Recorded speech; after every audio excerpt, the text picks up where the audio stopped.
Our model, actually, our core model is known as Atom 1. It's an RNA foundation model. But, I think we're pretty excited about AlphaFold 3 overall. I think the space as a whole has been moving really quickly. Right? So there's always these new advances coming from different groups. And you always, make sure you read through the papers and understand and integrate the pieces that are useful from these different advances. Why don't you go ahead and start by introducing yourself, and then we'll get into some questions. Yeah, so briefly, I'm Raphael Townshend, founder and CEO at Atomic AI.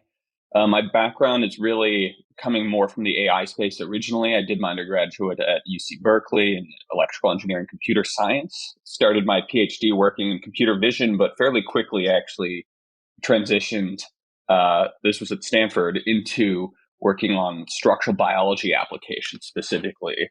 So taking a lot of the tools that had made such a difference in computer vision with things like self-driving cars, or in natural language processing with things like Chachi BT, seeing if we could apply them now to the field of biology, and especially the structural biology space that I was talking about, which is really about understanding the shapes of molecules, kind of understanding their shapes so you can better understand what they do. And so started working in that space, a 7-year PhD later of banging my head against those kinds of problems, really started getting some good success, including, I guess, what would be the founding work of Atomic, which was basically this highly accurate predictor of the three-dimensional structure of RNA molecules, known as AlphaFold for RNA, which was this big breakthrough in the space recently. And so that work ended up featured on the cover of Science in late 2021. And from there, I really started Atomic to continue leveraging and developing those kind of technologies to really enable this next generation of RNA drug discovery. And when you say AlphaFold for RNA, were you following DeepMind's research and applying it to RNA, or is it just analogous to what DeepMind was doing with protein folding? Yeah, so I actually worked on the DeepMind team a few years back, and so I'm well familiar with their work as well. And while there are certainly similarities, there's also a need to redesign a lot of the application of the algorithms, the AI models from the ground up. And so, RNA, while at a high level is sort of a similar molecule to proteins, there's a lot of intricacies that require sort of custom AI models built. For example, RNA is a much more flexible molecule than proteins. And so really understanding like those dynamics of it is a key piece that you need to build into these kinds of algorithms. Yeah, and the algorithms that you worked on that became Atomic AI came out of your work at Stanford. Is that what you said, or came out of your work at Google DeepMind? This was out of my work at Stanford, actually. I'd already, before even working at DeepMind, had already developed the core of these algorithms that worked quite well on RNA specifically. It was very cool to be making those breakthroughs and then seeing the AlphaFold for proteins breakthroughs happening, very shortly thereafter. It was a very interesting time overall, is perhaps one fun way to put it. And yeah, a lot of, the cool sign on the AI side for RNA is that the amount of RNA data that was publicly available was much smaller than the amount available for proteins. And so you needed to design some very bespoke kind of algorithms to work on the limited data. The original Science paper, for example, was trained on just 18 RNAs total. Wow. So a very small number, right? But you could see you could do surprisingly well given that small number. The problem was definitely not solved. I don't want to claim that it was solved at that time. And that plugs into a lot to what we're doing at Atomic these days, which is really building upon that advance. But it was really showed the power of these kind of custom kind of algorithms. I mean, for people that don't follow biotech, because a lot of the listeners are AI people, can you explain very briefly what RNA is? Why it's important in drug discovery. Everyone knows that the COVID vaccine was an RNA vaccine, but they don't necessarily understand what that means, and why understanding the shapes of molecules would be important for RNA therapies. It's two great questions, Craig. So I would say, first of all, RNA. maybe if you remember the most basic sort of biology sort of lessons, the central dogma in some ways, where you have DNA encodes the information, which then goes to RNA, which then goes to proteins, right? And for a long time, people thought of proteins as the workhorses of the cell, the things that did everything, and as RNA is just the messenger, right, that codes for the right proteins. Now, it turns out that view is not quite right. And in fact, there's this vast world of RNA that's kind of doing its own set of functions beyond just coding for proteins. In fact, there's this really nice hypothesis, the RNA worlds hypothesis, about how all of life was first RNA-based, and then DNA and proteins came afterwards. An interesting other stat that's kind of fun to think about is if you look at the human genome, about 1 to 2% of it codes for proteins. So about 1 to 2% of the human genome becomes proteins, but about 80% of the genome becomes RNA at one point or another. And so there's this huge world of RNA that never even becomes proteins that we're just barely scratching the surface of. Okay, so with all that context in mind, right, so we've got proteins, right, and seen as the workhorse of the cell. And if you look at most drugs on the market today, they're all going after proteins. It's been seen as the main target. And that's been great in many dimensions, but there's been a number of diseases that have been essentially undruggable at the protein level. Like we've been trying to drug it for 40 years and just can't go after some of these proteins. And these are really high value things. Like there's this one protein called c-Myc that's involved in 75% of human cancers that we've just failed to get any drugs to. And so the idea is now you've got your DNA goes to RNA goes to protein. You go one step earlier in the process and you go after the RNA that's like surround or codes for that protein, for the c-Myc protein. And in this way, you're sort of going after, these diseases that were previously undruggable by increasing the attack surface and giving yourself new ways of striking at them. So that kind of tells you a little bit about the RNA and why you care about RNA drug discovery specifically. And there's a lot more complexity. I'm simplifying at some level, but that's one of the key messages there. The other piece of why you care about the shapes of these molecules, and it's very linked to RNA in some ways, but it also has this much broader kind of potential too. And it's fundamentally about the fact that the shape of a molecule kind of determines what it does. Structure determines function, is what people say. And it's almost too obvious in some ways. It's like the shape of a bike is important to what it does. If the wheels of the bike were in the wrong place, it wouldn't do a very good job of moving you around. And so very similarly, the shape of a molecule is really key to what it does. And so you need to make sure it's all in the right place to perform its function adequately. And so sometimes when there's a disease, right, you can sort of understand almost by looking at the structure, looking at the physics driving these things and understand from first principles what's going wrong. And then you can intelligently design medicines to solve those issues. And so this is kind of a process known as rational design, which stands in contrast to the traditional way of doing it, which is kind of more throwing things at a wall and see what sticks, which is more known as phenotypic screening would be the technical term there. And it's kind of seen as one of the sort of future directions of drug discovery, and it's playing an especially critical role in the RNA space because there's a lot of things, that we need to really understand from first principles to design well. And so I'll stop there for a second, but hopefully that makes sense both on the RNA, sort of why that matters to a huge degree and why the shapes of molecules matter as well. Yeah. And given that context, can you just describe quickly what the RNA vaccine for COVID was doing and how understanding the shape of the RNA molecule played into that therapy? Of course. Yeah. So the mRNA vaccines was one of the first big breakthroughs in this sort of RNA drug discovery landscape. I think everyone got to see that firsthand. And fundamentally, what the RNA sort of side of things is doing is it's coding for specific protein that is part of the coronavirus, the spike protein. So if you remember, you've seen all these graphics of you've got the virus particle and then you've got these spike proteins sticking out of it. And the RNA is basically coding for that spike protein, but not the rest of the virus, right? And so then that gets into your cells. Your cells produce a lot of the spike protein, and then your immune system essentially learns to recognize that and says, oh, that's a foreign thing that we've seen, and can train itself right off the bat to fight anything that presents that spike protein in the future. So then when the real virus shows up, it's already trained, your immune system's already trained to knock that down. Now, the part that where a lot of the structural piece comes in is actually for making the next generation of those mRNA vaccines, okay? And in particular, like one big issue that's been presented with the RNA vaccines is the need for cold chain storage.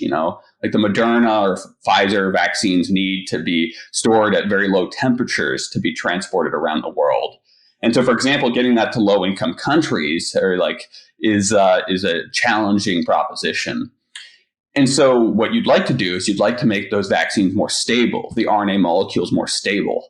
And so in that case, what you're doing is you're trying to find these shapes that are well folded, that are like more resistant to falling apart, basically more stable overall. And so in that way, you're rationally designing the next generation to be much, a better version of the first gen. And so there's this nice sort of interplay where there's all sorts of different properties of these RNAs that you can optimize through that kind of approach. Yeah. And just since I have you explaining this stuff, you introduce an RNA molecule, and it then goes to the DNA. Explain the mechanism by which the RNA. Yeah. No. Of course, yeah. It is.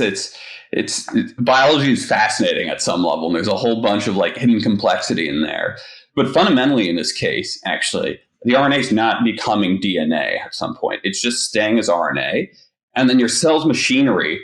There's these other sort of molecules known as ribosomes can translate that RNA into proteins for you. I see. And actually, it's kind of cool. The ribosomes themselves are actually mostly RNA molecules. So it's actually, you can kind of see how it bootstraps itself. Like you have these RNA molecules that are responsible for turning RNA molecules into proteins. And that's kind of one of the reasons people think that RNA might be the first source of life.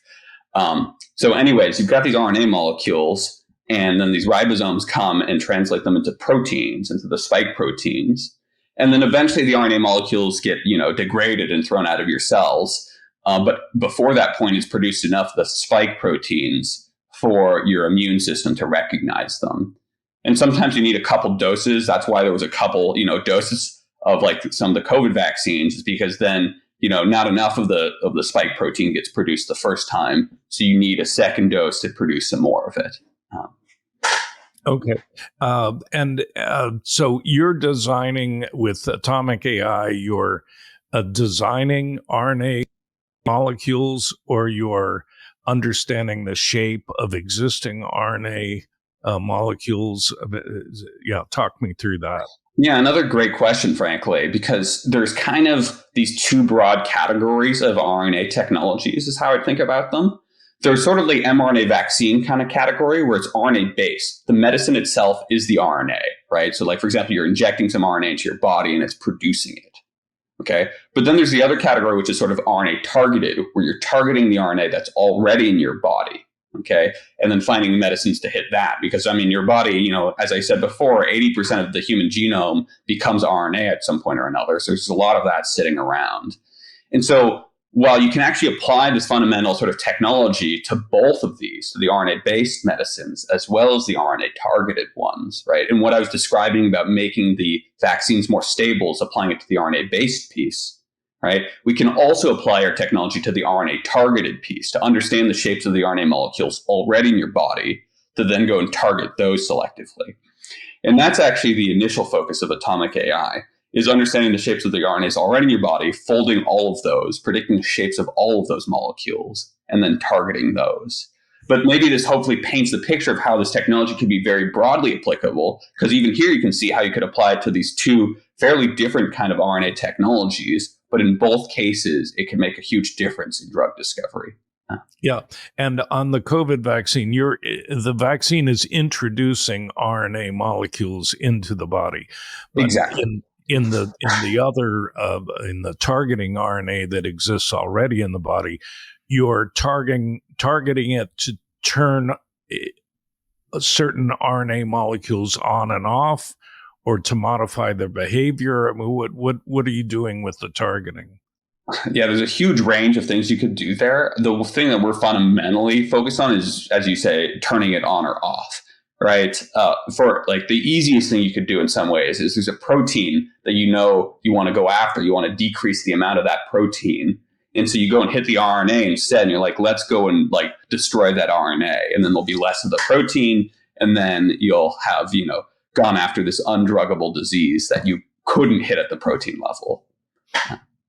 And why wouldn't you be able to hit at the protein level? I mean, is it understanding the shape of the protein, or finding molecules, as I understand it, with the importance of understanding the shape of a protein is you want to find a molecule that'll fit into a pocket in the protein, for example, to prevent the protein from binding to other things. Is it that sort of thing that you're looking for a molecule that'll fit into the RNA molecule and stop it from functioning, or what exactly are you doing at the shape level? Yeah, I mean, I think you're exactly right. Shape is the key in at both the protein and the RNA level. And a big reason some of these proteins are undruggable is because they're disordered. They're not actually adopting any single shape. They're just completely floppy. And so they don't present any pockets for you to hit in the first place. Like this c-Myc protein that I was talking about that's involved in 75% of human cancers, it's just disordered. There's no pockets for you to go after. And so the idea is instead you go after the RNA and you try and hit the shapes at that level instead and design things. Because it turns out that understanding the shapes at the RNA level is really critical as well to get molecules that are selective, basically hitting just that RNA and not a bunch of other things, and functional, that do the thing that you need it to do. In this case, degrade the RNA or prevent it from making more of the protein. Yeah. And how many RNA molecules exist in the body, and how do you know which ones to go after? I mean, there's far more RNA molecules than there are, proteins. If you're saying the number of distinct kinds of RNA molecules, you'll remember that stat I was talking about how there's like 80% of the human genome becomes RNA, but only like 2% becomes proteins. And so there's just this vast number of RNAs, and some of them don't even code for proteins. They just do other things in your body.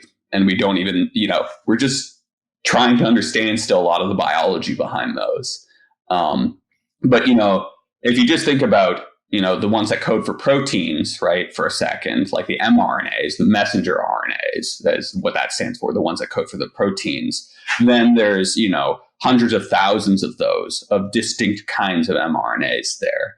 And so that's already like just one small piece of the RNA world, but it already presents this huge sort of possibility of potential targets to go after. Yeah. And in the case of the COVID vaccine, they identified the mRNA that created the spike protein. Exactly. Yeah. No, that you're exactly right. But then there's all different other kinds of RNA. Like there's non-coding RNA that doesn't code for proteins, or known as ncRNA. Or there's, or there's rRNA, which is ribosomal RNA. There's all these different categories, and kind of fun. People just stick little letters in front of RNA or after the word RNA to indicate these different categories. Right. And is Atomic AI's mission to define the shape, as has been the case with AlphaFold, and they just came out with AlphaFold 3. Yeah, very exciting. To define the shape of all of the existing mRNA molecules, or are you selecting certain mRNA molecules that are related to certain diseases and just focusing on understanding their shape? Yeah, I mean, the long-term dream is really about building a map of, every RNA, right, that exists, as well as enabling the design of new RNAs that we've never seen before, right? It's like you've sort of seen what AlphaFold can do in the protein landscape. People are using it for all sorts of things. And the idea is to bring that revolution to the RNA space as well. Like one simple way I think about Atomic, it's like we're trying to combine that big RNA breakthrough with the COVID vaccines. And there's been a number of other RNA technologies that have come to fruition in the last few years with the AI sort of breakthroughs, like the AlphaFolds of the world. And Right. so, there's that dream in the long term. Our immediate focus, right, is on going after very specific RNAs and showing, the potential on a few test cases first, right, and showing like, hey, like you can do this here to get to this point and design these new drugs that are very exciting, and that sort of then paints the map of what you can do in the much broader landscape at the same time. Yeah. And we'll talk about the AI behind it in a minute, but what are the targets that you're focused on right now? I mean, you mentioned this this protein that's c-Myc, basically. Yeah, exactly. Is that one that you're working on? So we haven't disclosed our targets, our specific ones at this point, but I would say they very much fall in that category. There's a number of these sort of undruggable protein targets, right, that you're trying to hit at the RNA level instead. And a number of these targets are in the cancer space, right, is a big area that we're looking at. And, a classic piece, like I can continue using c-Myc as an example, actually, but it's sort of a stand-in for many other possible proteins you could use. Yep. But that's essentially known as a transcription factor. It regulates how much of every other protein is made. So you get too much c-Myc, you get too much of every other protein, you get uncontrolled replication of your cells, you get cancer. And so you really want to decrease the amount of it. And there's many proteins like this that you really just want to decrease the amount of it to control like cancer spread.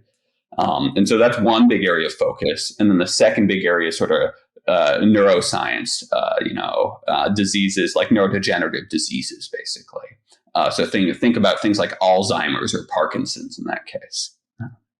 Right, where again you're attacking the RNA that builds the proteins that are causing the disease. And, exactly. and at the therapeutic level, if you understand the shape of those RNA molecules, and you build or create a molecule that interrupts that mRNA molecule, do you then just inject the therapeutic into the bloodstream and it finds the mRNA? I mean, how does that work? Yeah, no, it's a great question. So the technology, like what you could use to target the RNA, there's a whole bunch of different ways you could do that. Different modalities is what people call those, right? And the one that we're focused on today is small molecules, okay, which is just it's like small molecules, like 20 atoms, whatever. They're small, basically, and it's very easy for them to get around in your body is really the key thing there. It's like delivery is easy. And like it's really classic. It's like many drugs on the market are small molecule drugs. Most of them target proteins, but we're doing RNA targeted small molecules, basically. And the nice thing about these is you can oftentimes just take them orally. You can just take them as a pill, right? Mm-hmm. And so that makes it really easy. And then it can get across your body in different ways. And so you've sort of seen a lot of these like new technologies like the mRNA vaccines or others where it's sort of, you need an injection, or sometimes you even need a surgery or something like that to get them. And the sort of the beauty of this kind of approach is that you can then bring that back to just being a pill that you can take again. And you're going after these diseases that you don't really have other nice ways of hitting them otherwise. Hi, I wanted to jump in and give a shout out to our sponsor, CISA. CISA's vision is to lead organizations on a transformative journey toward AI-driven organizational processes and services, infusing intelligence and ease in the workday with CISA Copilot. CISA orchestrates service management across the organization using generative AI that taps into specialized data accumulated from thousands of customers and millions of users. With zero setup required, CISA's conversational AI manages employees' requests, assists with queries, and accelerates the resolution of issues. IT pros and service management leaders become pioneers, enabling productivity to thrive. Now employees can do what they're meant to do, and organizations are free to fulfill their purpose. Give CISA a try. Yeah, and we spoke about in silico, and I've interviewed Alex Z. I won't try and remember how to pronounce his Of last name course. on the program, but they're looking at the universe of molecules, small molecules, and trying to narrow the search space based, as I understand it, on the properties of those molecules before putting them into trials. So you raise your potential success rate on at the trial level. Are you talking to them at all, or is because it seems like this would be a more precise way of narrowing the search space if you understood the shapes of the molecules, or are they doing that? Yeah, I mean, I haven't talked to Alex recently or anything. I mean, there's this huge space of exciting groups sort of pushing these kinds of approaches, I would say. And I think, they're very much using AlphaFold like approaches as well, I believe. I've seen that work, but at the protein level primarily, because AlphaFold for proteins kind of already exists and has been handed out to the world, and everyone can use that for what they have. And so, I think that there's this recognition across the field that, oh, these kind of understanding the shapes of these molecules is really powerful and can let us do a lot of things. It's certainly from our standpoint, we're trying to make the same thing happen in the RNA space again. And, I'm there. I can say, I don't know about in silico medicine specifically, but I can tell you firsthand, there's a lot of groups that are quite interested in understanding the shapes of RNA molecules to make this dream of rational design happen there as well. And so, I definitely think there's a recognition across the field that these AlphaFold type approaches, these rational design type of approaches, are really like the next wave, the sort of next generation of these kinds of approaches. Yeah, and so now the AI behind Atomic, I understand. I mean, I interviewed Oriel Benalis on the program about AlphaFold. It was some maybe a year or two ago, but my understanding it was kind of an extension of their work in Alpha Zero, Right. where it's a combination of search and reinforcement learning that to come up with sort of candidates, and then they had a second system that ranked the candidates, and then would narrow that further for testing. Is that essentially what you're doing with RNA, or can you? Why don't you walk us through the system that you've built? Of course, yeah. So some of the initial systems were very much along those lines, like 3-4 years ago, I would say. Of you create a bunch of candidates and then you rank them using these scoring functions.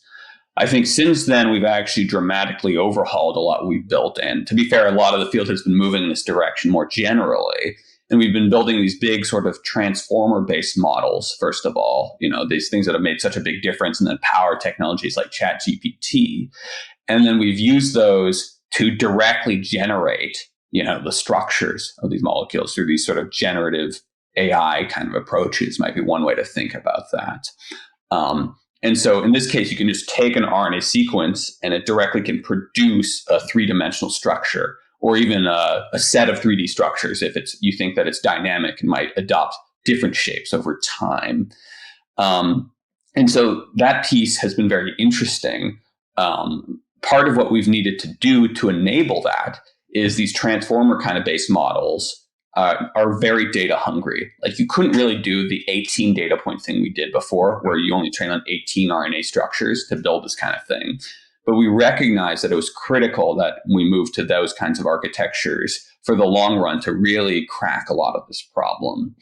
And so the other piece of Atomic, I've been talking a lot about the algorithms, is we also have our own in-house wet labs that we use to generate our own data at a very large scale. to train these AI RNA models. And so in some ways, we have these sort of top tier AI folks working, but then we're also building the right data that's purpose built for these kinds of models. And this is really sort of a broader trend that I'm quite excited about, which is kind of this integrated lab sort of computation kind of approach, where you have this iterative cycle where you're generating data that then makes the AI better, that can then feed into more prediction, more data that's more targeted to further improve the AI, to get that kind of like virtuous cycle of improvement. Yeah. So can we take the example of an undruggable protein, and you understand the mRNA that generates, I guess, is that the right word, that protein, Yeah. or builds that protein, or has the instruction set to create that protein, and you want to interrupt that mRNA molecule.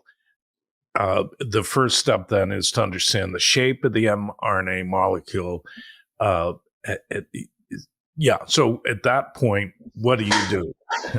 Yeah, no, it's actually quite interesting, because in theory, you don't need to know the shape to start trying to go after it. You could just take your RNA and start throwing molecules at it and see what happens. And in fact, that's what, the first generation of companies in this space did, like about a decade ago at this point. And the issue there is that the molecules were generally not potent. First of all, they didn't do what they needed to do, right? It would stick to the RNA, but it wouldn't like destroy it or decrease the amount of protein, et cetera. And on top of that, they were oftentimes not selective. So they bound to that RNA, but they also bound to many other RNAs at the same time. So there's issues in potency and selectivity. And that's really where the shape starts coming into play. Because you want to find kind of the unique 3D shapes, the unique pockets where you could get a molecule to stick there, and then you could optimize it to bind to that location, not others.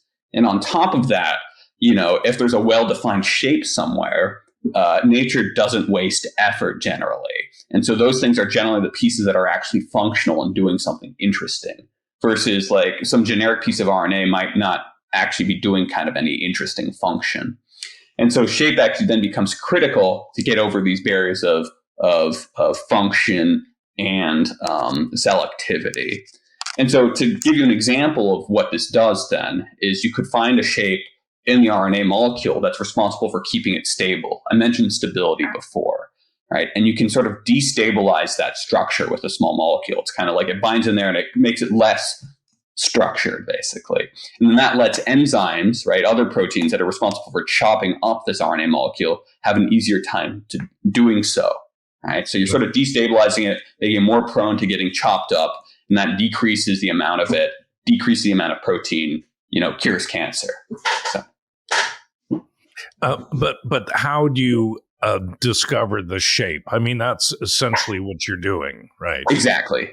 So, and this actually gets at the reason why folks are so excited about things like AlphaFold in general, because the traditional way that you find these shapes is through these very expensive, very slow experimental techniques. They have names like X-ray crystallography or cryo-electron microscopy, et cetera.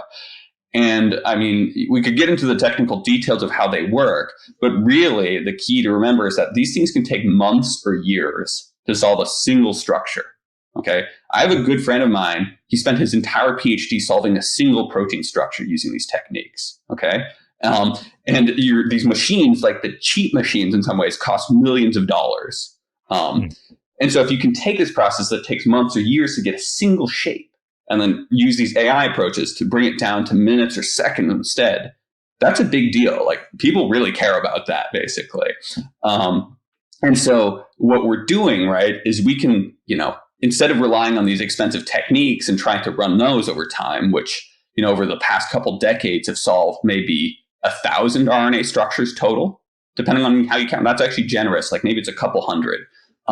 You can instead take these AI approaches and just map out everything at once and find these interesting structures. You're finding those sort of the pieces that are folding into nice pockets that are targetable in the first place. And so one way that I talk about what we're doing is we're essentially taking the space of all the RNAs in your body and identifying which parts of it are the most sort of like structured and targetable through drugs. Well, okay, and so how do you do that? I mean, you have is there a library of mRNA shapes or already, or are you? Right, you're asking how you train those kinds of models in the first place, or something. So there's an existing library of shapes, right, that have been solved through these expensive experimental techniques, as I was talking about before, right? Like maybe you have a couple hundred of those, right? So that's the starting point. That's your sort of gold standard. Now, as I was just saying, these AI approaches, right, are very data hungry in general, right? And you can get some initial bang for your buck through being clever in the algorithm design. That was the initial science paper. But eventually you sort of run into the bitter lesson of like, you just need more data and more compute to really get over some of these things. And so this is actually where sort of RNA itself ends up being quite an interesting molecule, because you can design experiments that are very high throughput, that give you lots of measurements in parallel for RNA specifically. And that's because you can connect it to DNA sequencing. And the cost of DNA sequencing has fallen off a cliff over the last couple decades. And so we can design these experiments that can measure tens of millions of RNAs in a single shot. And so let me explain actually how one of these techniques works, just to paint the picture for a second. So you have your RNA molecule, okay? And you expose it to a chemical, okay? And that chemical will go and like nick the RNA at different points. It'll kind of damage it basically, okay? And so then you can convert that pretty easily back to DNA, and then you can run it through your DNA sequencer. And the parts that got damaged basically will show up as mutations in the DNA sequencer, okay? So it's kind of like, it'll be like errors in the DNA sequencer. And so now you can sort of very easily pick up where these chemicals damage the RNA molecule. And the key is that the places where it gets damaged are very linked to the shape of that molecule. Like one very simple way of thinking about it is that the outer parts of the RNA are going to get more damage than the inner parts, okay? Mm-hmm. And so now you've got these measurements that are telling you something about the structure of these RNA molecules. And because it's DNA sequencing linked, you could just run this in parallel on a huge number. And on top of that, it's actually really easy to make at least shorter RNA molecules at a very large scale. You can sort of, this process known as oligosynthesis lets you just do it synthetically and create like millions of them at once. Versus for proteins, you can't actually sequence those. You can't run those through DNA sequencers very easily. And on top of that, making them, it's harder. You kind of have to have the cells produce the proteins for you. And so in some ways, the fact that we're operating at the RNA level makes this job easier, because you can make and measure the RNA molecules at a much higher throughput than you ever could for proteins. And can you then model the RNA shape in a visualization the way that you can with AlphaFold? Exactly. Yeah. So you end up with a shape of an RNA molecule, and I could even show you some or something like that. But it's basically like, how I would think about it is, you just like an RNA is just made of atoms at the end of the day, like a protein or anything else, and it's just the atoms in 3D space. It's like, okay, you've got a carbon over here, you've got a nitrogen over here, and they're bonded together, right? And so you can look at those and be like, okay, that's you can sort of see how it's structured, and you can really even start simulating it. And you could just run the laws of physics on that, right? And that's another process that's super interesting and can tell you how it flops around over time. So, and then to create the small molecule to bind to the RNA, is that also then, once you understand the shape of the RNA molecule, do you search through some search space for an existing molecule that has a corresponding shape, or do you then synthesize a unique molecule? Right. Yeah. I mean, there's a number of different ways you could do it. One of the common ways is really known as this process known as docking, basically, where it's like you've got the shape, right, and you're just trying different molecules and saying like, do they fit? And does it interact physically well with the other molecule, right? And so you could search for these very large spaces of possible molecules, including things that have never been synthesized before, and then say, this one looks good. let's go and make this one and then actually test it in the lab. So the idea is you're kind of searching through this massive space and then narrowing it down.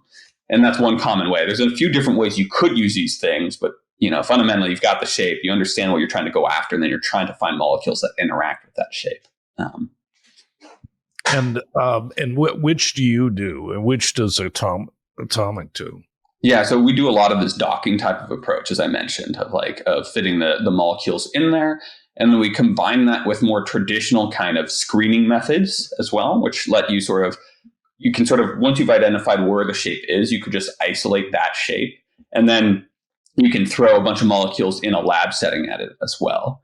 And so generally, we apply both those techniques together, like the joint computational experimental piece. And you can even combine those together, right?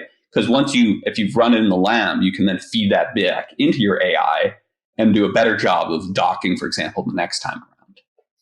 Yeah. You were talking about transformer models. So this isn't search and reinforcement learning. You're generating molecule shapes. Exactly. And then if you find one that computationally seems to fit, then you synthesize it and test it in you find that you get some RNAs, you generate their shapes, you screen small molecules against it computationally. If something looks promising, you go and synthesize that, and you test that first in cells and then in animals, and you keep pushing towards the clinic on that front. Yeah, and then eventually into human trials, I presume. So, exactly. where are you in that whole process? Where is Atomic today? Yeah, it's actually kind of an exciting time for Atomic because we're just starting to test in animals for the first time here. So, it's I would say it's still what I'd call the preclinical place. Like, we're definitely early stage in many ways. But this is really the first time that, we're going beyond cells. We've seen our technology work well within cells, and now we're trying it the next sort of layer up, the next higher level organism in some ways. And really putting sort of a lot of the platform to the test. And we're anticipating getting a lot of that initial data, in the not too distant future. So it's really, I don't know, it's a cool moment because, I've been working in this space for like 10 plus years at this point. And it's like, okay, we're actually the dream's starting to become a reality in some ways. Yeah. What happened with, I haven't looked at AlphaFold 3 yet. I just saw the announcements. What's different with AlphaFold 3 and are you adopting whatever changes they made in AlphaFold? I've forgotten. Did you call it AlphaFold RNA or? Yeah. Yeah, no, it's, our model, actually, our core model is known as Atom 1. It's an RNA foundation model, is I guess what we call that. I should plug the name a little bit, I suppose. I think we're pretty excited about AlphaFold 3 overall. I think the space as a whole has been moving really quickly, right? So there's always these new advances coming from different groups, and you always, make sure you read through the papers and understand and integrate the pieces that are useful from these different advances. I think the key that's happened with AlphaFold 3, right, is that they've expanded their modeling from just proteins to a much broader space of molecules, right? So that includes RNA as well, to be clear. And they've seen some pretty good success at least some of these new molecules in doing this kind of modeling. For example, they've seen pretty good success at modeling protein small molecule interactions, like a little bit more like what in silico medicines might do, right, of modeling protein small molecule interactions. They've done a pretty good job at DNA or things like that. However, RNA actually is one of the areas that's still room for improvement, at least based on their studies, because they still don't have state of the art as compared to more traditional methods there. And fundamentally, that comes down to the fact that there isn't that much RNA data out there that's public, right? And this is kind of one of the key bets of Atomic is you can do very well in certain areas where there's a lot of data, but in others, you really need to invest carefully in collecting the right kind of data as well. And so I think there's a lot of very useful components that have come out of the AlphaFold 3 kind of approaches. And we're definitely, it's a fun paper to read overall. And I know a lot of the team members there quite well, and I'm pretty excited for them. And it's really like taking those pieces, combining it with the data that we have already, that we spent the last 3 years collecting in-house, to really try and create these continued breakthroughs in the RNA space. Yeah. How many RNA molecules have you modeled successfully? I mean, to the point that you can synthesize molecules that will fit or bind with them, whether or not there's therapeutic interaction. How many have you done so far? Yeah, so it's a super interesting question. So I would say, like, there's different levels of validation you can do, right? It's like, okay, you can make the molecules and then you could test them in certain ways. And, one answer to that is tens of millions or hundreds of millions for like the highest level of validation, where we've made these things and we've tested them, found their structures, etc. But then it's like the number of things that we're testing in animals, right, which is several steps later down the process. We're just getting our first one there. So you could think of it as a funnel that's starting from like this huge number, and then where each step of validation is getting smaller and smaller, but it's kind of the tip of the spear there.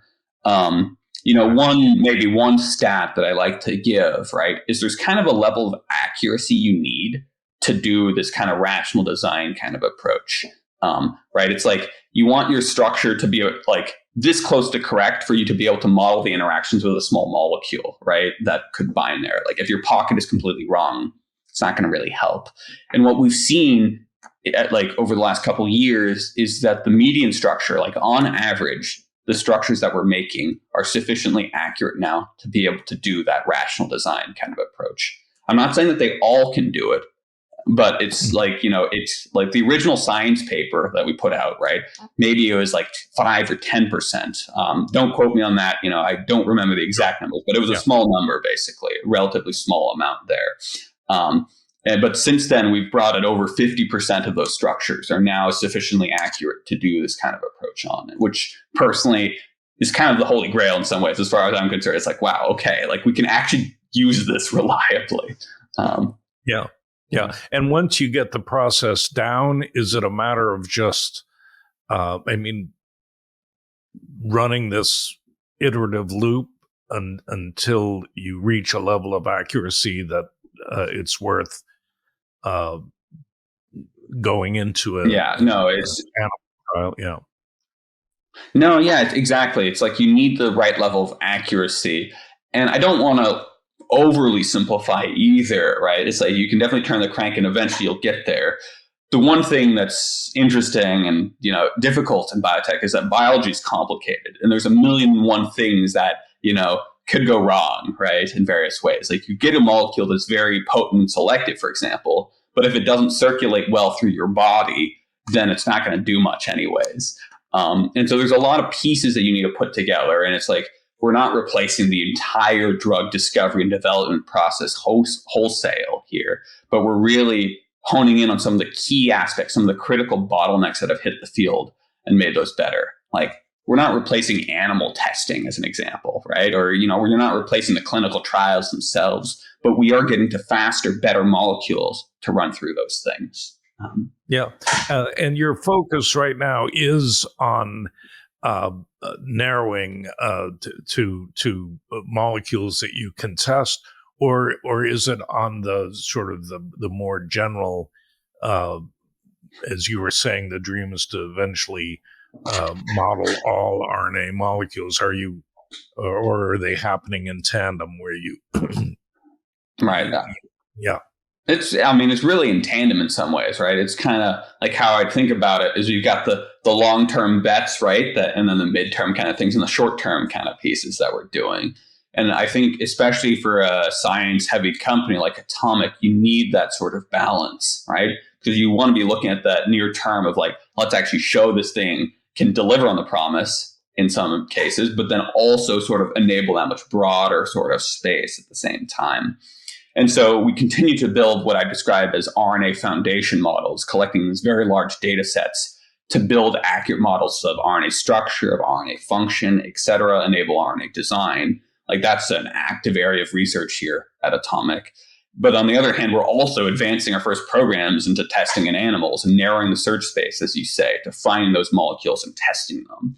And, I think this is kind of a little bit my own philosophy as well, which is you want to be applying the technology that you have or like putting it to the test as much as possible, right? Like we're not, I'm a big believer in building the thing that is useful, that'll actually move the needle, as opposed to, designing it sort of in isolation and then figuring out how to apply it, right? Because I think that by applying it and looking at where it's useful versus not, then you can guide further efforts in that direction and really build the sort of the foundation models that are useful and that are really going to make a difference.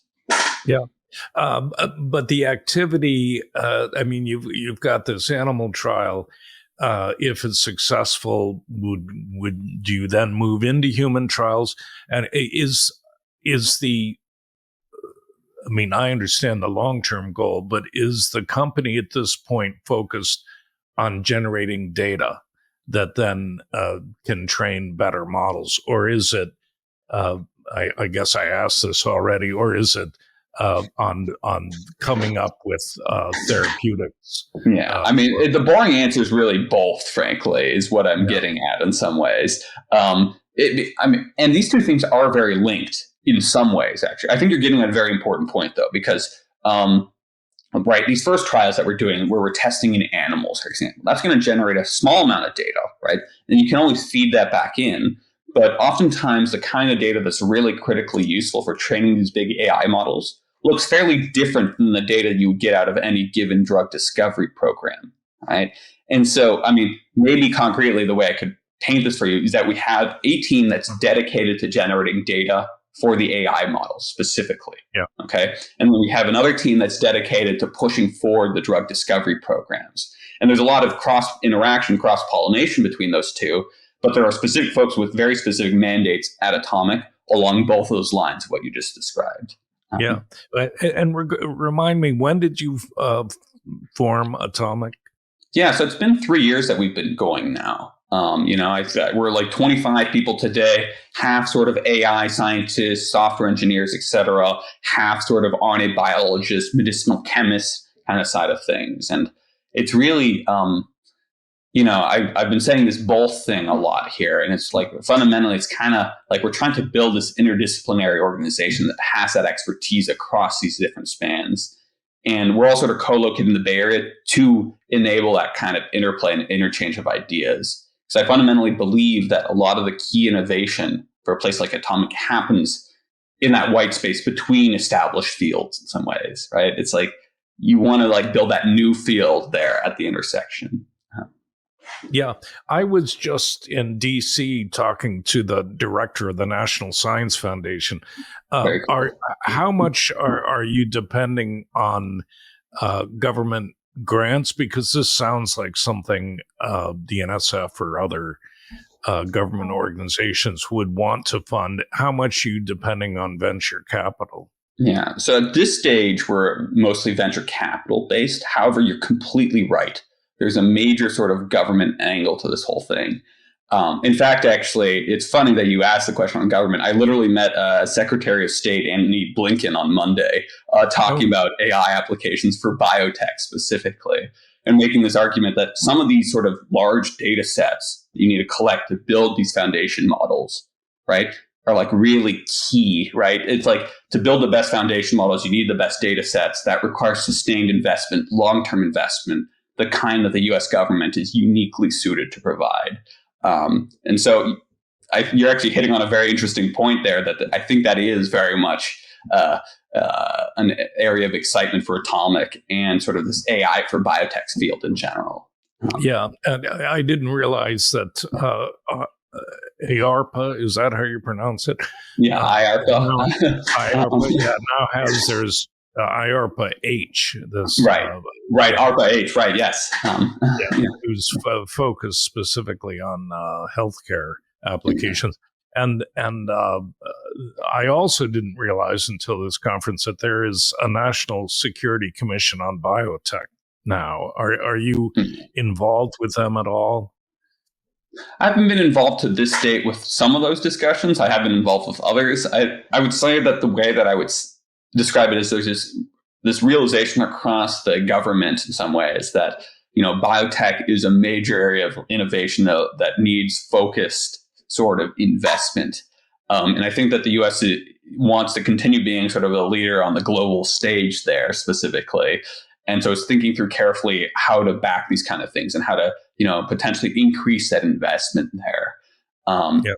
So I think there's a lot of interesting conversations. I mean, I mentioned the one I had on Monday on this front as an example. And especially in light of these new AI applications, right? You've had these executive orders, right, get signed, right, from the Biden White House, right? Sort of really increasing the sort of focus on these kind of areas overall. Yeah. And do you have any trouble with funding, or is there plenty of money for initiatives like yours? I would say AI continues to be a very strong space for like investment as a whole, right? I think the biotech market specifically has been going through a bit of a rough patch since the pandemic. However, AI for biotech, right, is like the bright spot across that landscape would be one way that I think about it. Because, it's really showing like, hey, we've seen what Chachi BT can do. We've seen what AlphaFold can do, right? It's, there's a lot of excitement in some ways. And it's almost like a reverse hype kind of thing is one way to think about it. It's like the people that are closest to it are oftentimes the ones that are the most excited about the whole thing, which is kind of cool to see. Especially on the AlphaFold side of things. Maybe ChatGPT, now everyone knows about that and is excited about that already. I don't want to say that hadn't gotten into the public consciousness at this point. Yeah. Well, I was to that point, and he's on the commission. I can't remember his name, the founder of Ginkgo Bioworks.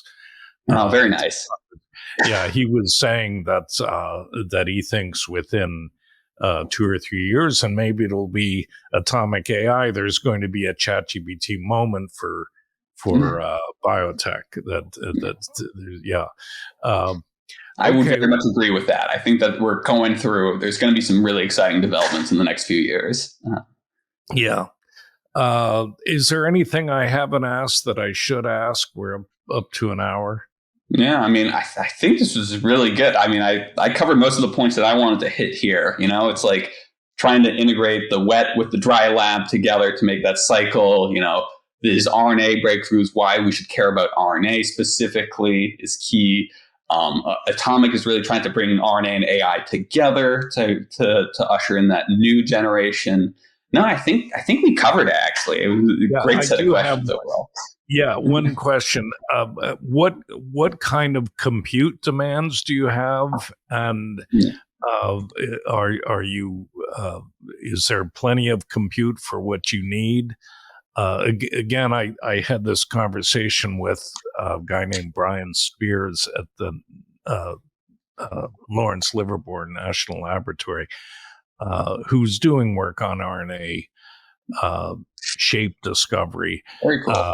But they've got the most powerful computers in the world at their fingertips. How are you handling compute needs? Yeah, no, I think we always need more compute is really the honest answer. We've bought a bunch of GPUs that we have on premise basically. So like we always have access to, and that lets us sort of do a baseline of like work basically over there. And these are sort of like H100s basically, which are like the top of the line GPUs that you really need for this kind of work. And then on top of that, we burst up the cloud. Like when we're doing a big training job, then we go to like, AWS or GCP or what have you and train there. Now, the issue is always getting quota on these things, getting enough allocation on the cloud providers to like run these kinds of things, because in theory they have a lot, but you can't always get access to it if there's a lot of folks training at the same time. So we're always hunting for more compute is maybe the simple way of putting it. I used to work at the Department of Energy a little bit during my PhD using the Summit supercomputer, which I don't know, some ridiculous amount of H100s. And it'd be very nice to just have that at our fingertips at some level. Yeah. Like 27,000 H100s or whatever it was.